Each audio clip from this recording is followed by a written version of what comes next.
রাসূলুল্লাহ সাল্লাল্লাহু আলাইহি সাল্লাম বললেন, তোমরা শহীদ বলতে কি বোঝো? তখন তারা বলল যে আল্লাহর পথে জিহাদ করে যারা নিহত হয় তারা হচ্ছে শহীদ।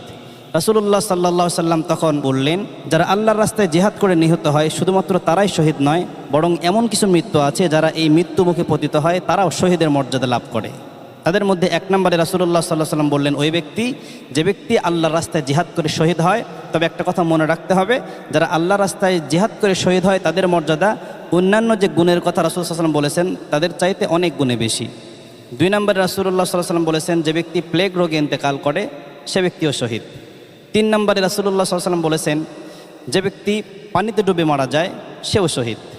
চার নম্বরে রাসূলুল্লাহ সাল্লাল্লাহু আলাইহি সাল্লাম বলেছেন, যে ব্যক্তি আগুনে দগ্ধ হয়ে ইন্তেকাল করে সেও শহীদ। পাঁচ নম্বরে রাসূলুল্লাহ সাল্লাল্লাহু আলাইহি ওয়াসাল্লাম বলেছেন, যে ব্যক্তি কোনো কিছুর নিচে চাপা পড়ে ইন্তেকাল করে সে ব্যক্তিও শহীদ। অর্থাৎ কোনো গাড়ির নিচে অথবা কোনো ভবন ধসে সে ভবনের নিচে চাপা পড়ে মারা যায় সে ব্যক্তিও শহীদ।